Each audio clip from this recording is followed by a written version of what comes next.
నమస్కారం. మనతో పాటు వాణిదేవి గారు ఉన్నారు. వాణిదేవి గారు అంటే ప్రస్తుతం ఎమ్మెల్సీ. దీనికి మించి మన పూర్వ ప్రధానమంత్రి, అపూర్వ ప్రధానమంత్రి పివి నరసింహరావు గారి వారి కుమార్తె. వారి పివి నరసింహరావు గారి అడుగుజాడల్లో నడుస్తూ విద్యా సంస్థలను స్థాపించి ఎన్నో ఏళ్ల నుంచి వాటన్నిటిని అద్భుతంగా నడుపుతూ తాను సొంతగా ఒక కళాకారునిగా తన రంగంలో తాను సేవలు అందిస్తూ ఎంతోమంది విద్యార్థులను తయారు చేస్తూ రామానంద ట్రస్టు, గార్డెను, అలాగే విద్యాలయాలు, కళలు ఇలా బహుముఖంగా వాణిదేవి గారు తన ప్రయాణాన్ని వారు కొనసాగిస్తున్నారు. వారిని అడిగి వారి జీవిత ప్రస్థానాన్ని, పివి గారి ద్వారా వారు తెలుసుకున్నవి, నేర్చుకున్న అంశాలు, అలాగే పివి గారి ప్రభావము, పివి గారి తాలూకు కొన్ని జ్ఞాపకాలు, ముఖ్యమైన విశేషాలు ఇవన్నీ కూడా మనం తెలుసుకునే ప్రయత్నం చేద్దాం. నమస్తే అండి. నమస్కారం. శర్మ గారు. మీ పేరు వాణి అంటే సరస్వతీదేవి కదా.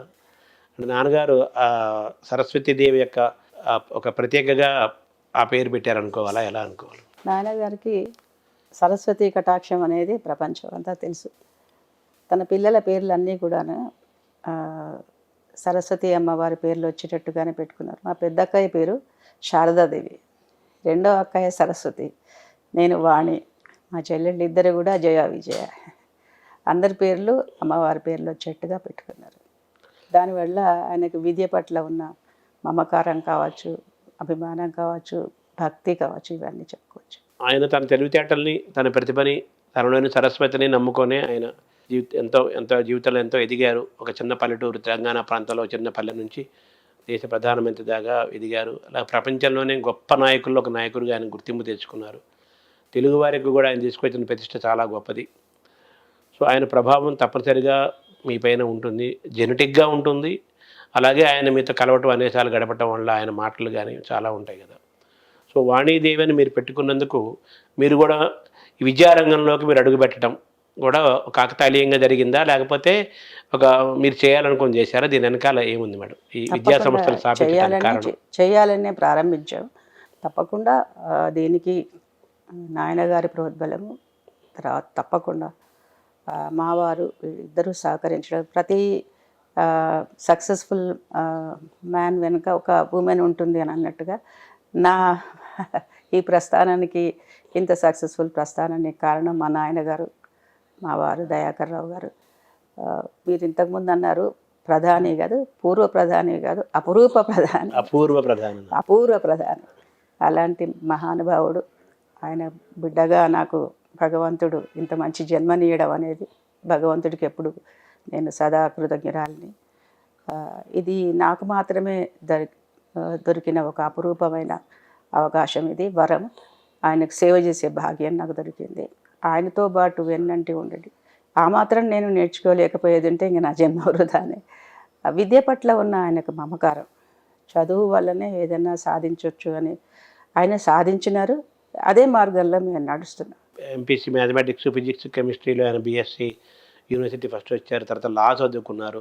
రాజనీతిజ్ఞుడిగా చాలా ప్రఖ్యాతి తెచ్చుకున్నారు. దాంతోపాటు ఆయనకి సరే బహుభాషలు, కళలు, సాహిత్యంతో పాటు ఆయన బాగా పాడతారు. చాలా ఉన్నాయి కదా, వారిని బాగా వింటారు. ఇవన్నీ ఉన్నాయి.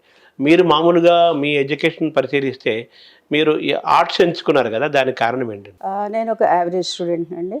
మామూలు గవర్నమెంట్ ప్రభుత్వ పాఠశాలలోనే చదువుకున్నాం మేము. అందరూ మా పెద్దక్కయ్య, పెద్దన్నయ్య, మా అక్కయ్య డాక్టర్లు. మా రంగారావు గారి గురించి మీకైతే తెలుసు, స్టూడెంట్ లీడరు. ఒక పేరు కన్నా ఎక్కువ ఆయన డిగ్రీలే ఉన్నాయి. అనేక పీజీలు చేశారు. ఫస్ట్ జర్నలిస్ట్ స్టూడెంట్ ఆయనే, జర్నలిజం బ్యాచ్ స్టార్ట్ చేసినప్పుడు. అట్లా ఎల్ఎల్బి చేసినారు, ఎల్ఎల్ఎం చేసినారు, వాట్ నాట్. పొలిటికల్ సైన్స్లో మళ్ళీ ఎంఏ చేశారు ఆయన. అలాంటి గొప్ప చదువరి ఆయన. అట్లాగే రాజేశ్వరరావు గారు కూడా బాగా చదువుకున్నారు. ఇంకొక అక్కయ్య కూడా డాక్టర్. నా వరకు వచ్చేప్పటికీ నాకెందుకో ఈ చిన్నప్పుడే మా ఇంటి పక్కన ఒక లైబ్రరీ ఉండేది, సిటీ సెంట్రల్ లైబ్రరీ. అప్పుడు అంతకుముందు అశోక్ నగర్లో ఉంది కదా, మా ఇంటి పక్కన ఉండేది యాక్చువల్లీ హైదరాబాద్లో.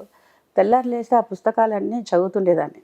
చదువు అని అంటే క్లాస్ పుస్తకమే కాదు, లైబ్రరీ పుస్తకాలు అంటే నవలలు కావచ్చు, చిన్నప్పటి నుంచి అన్ని పుస్తకాలు, శ్రీశ్రీ కవిత్వం దగ్గర నుంచి వేటూరు ప్రభాకర్ శాస్త్రి గారు, విశ్వనాథ సాహిత్యం, ఇవన్నీ అన్ని పుస్తకాలు చదువుకునేవాళ్ళం. అయినా కూడా చదువు అంటే ఒక క్లాస్ పుస్తకానికే పరిమితం కాదు అని అప్పుడే కొంచెం ఏదో మనసులో పడింది, ఎందుకు పడిందో తెలియదు.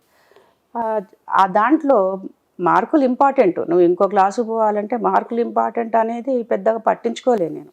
కానీ మామూలుగా యావరేజ్ స్టూడెంట్ లాగానే నేను హెచ్ఎస్సి మాది లాస్ట్ బ్యాచ్ 11th క్లాస్ అంటారు, ఆ తర్వాత ప్రీ యూనివర్సిటీ.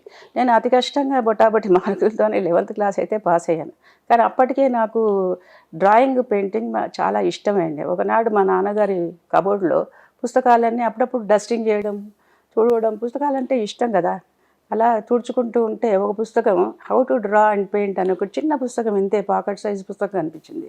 అంటే అప్పటికే ఆయన అలాంటి పుస్తకాలు చదివేవారు. అంటే అప్పటికే తనకు తెలుసు అంటే ప్రపంచంలో అన్ని రంగాలు ఇంపార్టెంట్, ఒక రంగమే కాదు అన్ని రంగాలు ఇంపార్టెంటే అన్నట్టుగా మాకు చాలా పూర్తి ఫ్రీడమ్, స్వాతంత్రం ఇచ్చారు.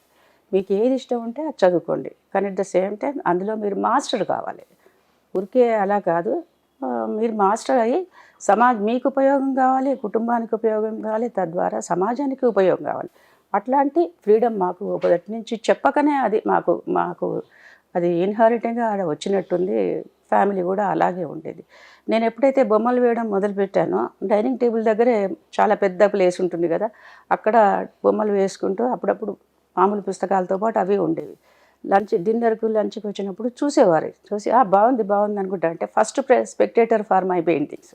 అట్లా మెల్లిగా డ్రాయింగ్ చేస్తూ చేస్తూ షోలాపూర్ ఎగ్జామ్స్ రాద్దామని అనుకున్నాం. నాన్నగారిని అడిగాను, నేను షోలాపూర్ వెళ్ళి ఎగ్జామ్ రాస్తాను. అప్పుడు ఫస్ట్ గ్రేడ్ ఆర్ట్ టీచర్స్ అని ఏదో అట్లాంటి టైప్లో ఉంటాయి చూడండి, టైపింగ్లో ఉంటాయి అట్లాంటివి కొన్ని అక్కడ ఉండేవి అన్నట్టు, పరీక్షలు ఉండేవి, లోయర్ గ్రేడ్ హయ్యర్ గ్రేడ్ అట్లాంటివి. కానీ అది కాకుండా నాన్నగారు ఏమైనా నేను చెప్తాలే అని శేషగిరిరావు గారు లాంటి అనేక కవులు కళాకారులు అందరూ ఫ్రెండ్సే నాన్నగారికి. ఇంట్లో అందరూ కవులు అందరూ వాళ్ళే కనిపించేవాళ్ళు. పాలిటిషియన్స్కి ఎక్కువ కవులే చాలామంది ఇంట్లో కనిపించేవాళ్ళు. నారాయణ రెడ్డి గారు అంటే ఇలాంటి వాళ్ళు చాలామంది కనిపించేవాళ్ళు. వాళ్ళకు మేము లంచ్ హోస్ట్ చేయడం, డిన్నర్ హోస్ట్ చేయడం చిన్నప్పటి నుంచి అలవాటే మాకు. అందులో శేషగిరిరావు గారు గొప్ప, కొండపల్లి శేషగిరిరావు గారు మీకు తెలుసు కదా, గొప్ప